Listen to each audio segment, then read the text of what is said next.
Donald Trump की जो विदेश नीति है वो आखिर है किसके लिए? दुनिया के लिए या फिर अपने ही देश के वोटरों के लिए एक बहुत सोची समझी रणनीति? आज हम एक ऐसे ही विश्लेषण को समझने वाले हैं जो उनके कुछ सबसे कह सकते हैं चौंकाने वाले कदमों के पीछे की असली वजहों पर रोशनी डालता है। तो चलिए शुरुआत करते हैं एक नंबर से। एक ऐसा नंबर जिसने सबको चौंका दिया। 500%। जी हां, ये कोई छोटा मोटा आंकड़ा नहीं है। इसने तो पूरी दुनिया में एक तरह से हलचल मचा दी थी। तो ये जो 500% का टैरिफ है, ये असल में एक धमकी है उन देशों के लिए जो रूस से तेल खरीदते हैं, जैसे कि भारत, चीन और ब्राजील। अब जरा सोचिए, सिर्फ इस एक कदम से पूरी ग्लोबल इकोनॉमी पर, मतलब वैश्विक अर्थव्यवस्था पर कितना जबरदस्त असर पड़ सकता है। पर सवाल यह है कि क्या ये सब वाकई रूस को लेकर है? चलिए इसकी तह तक चलते हैं। तो भाई, इस इतने बड़े चौंकाने वाले प्रस्ताव के पीछे ऑफिशियली, मतलब आधिकारिक तौर पर कारण क्या बताया गया? अच्छा, जो विश्लेषण हम देख रहे हैं वो एक खास कानून की तरफ इशारा करता है।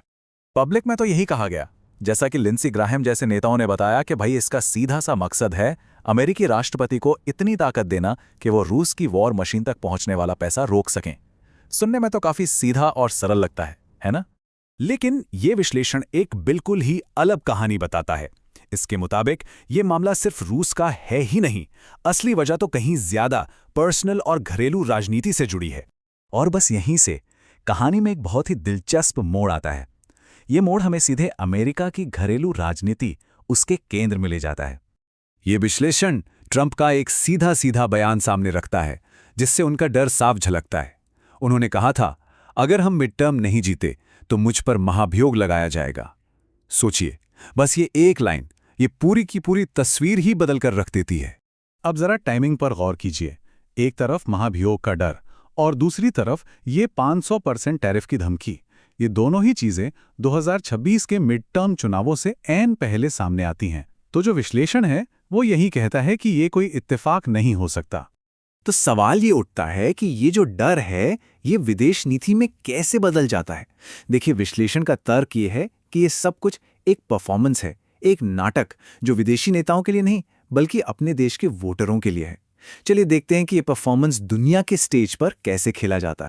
और हाँ, ये सिर्फ कोई हवाई थ्योरी नहीं है। ये विश्लेषण अपनी बात को साबित करने के लिए, मतलब इस घरेलू केंद्रित स्ट्रैटेजी को साबित करने के लिए, दुनिया भर के नेताओं के साथ हुई ट्रंप की बातचीत के कई उदाहरण भी देता है। मिसाल के तौर पर भारत का ही मामला ले लीजिए। ट्रंप का दावा था कि प्रधानमंत्री मोदी उनसे मिलने के लिए एक तरह से गिड़गिड़ा रहे थे। लेकिन विश्लेषण क्या कहता है? वो बताता है कि भारत ने तो अरबों डॉलर के हेलीकॉप्टरों के पैसे चुका दिए थे और बस अपनी डिलीवरी मांग रहा था। मतलब दो बिल्कुल अलग अलग कहानियां हैं ये। फिर एक और कहानी है फ्रांस के राष्ट्रपति मैक्रों की। इसमें ट्रंप ने दावा किया कि मैक्रो एक सौदे के लिए उनसे भीख मांग रहे थे। विश्लेषण के मुताबिक ये भी एक और मनगढ़ंत कहानी ही थी, और इसका मकसद सिर्फ एक, ट्रंप को एक ताकतवर नेता के तौर पर दिखाना।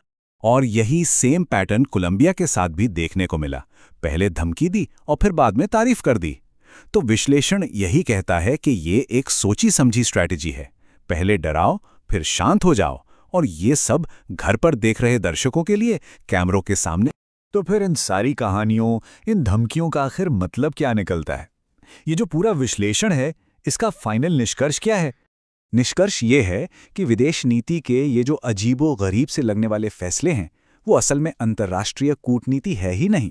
ये तो एक पॉलिटिकल ड्रामा है, एक ऐसा नाटक जिसका स्टेज तो पूरी दुनिया है, लेकिन ऑडियंस घर पर बैठे अमेरिकी वोटर हैं। और इस नाटक का लक्ष्य सिर्फ एक, मिड टर्म चुनाव जीतना और महाभियोग से किसी तरह बचना। तो आखिर में ये विश्लेषण हमें एक बहुत बड़े सवाल के साथ छोड़ जाता है कि जब कोई नेता दुनिया से बात करता है तो क्या वो सच में दुनिया से ही बात कर रहा होता है, या फिर उसकी असली ऑडियंस तो उसके अपने वोटर होते हैं? ये विश्लेषण हमें दिखाता है कि इन दोनों के बीच की जो लाइन है वो कितनी ज्यादा धुंधली हो सकती है।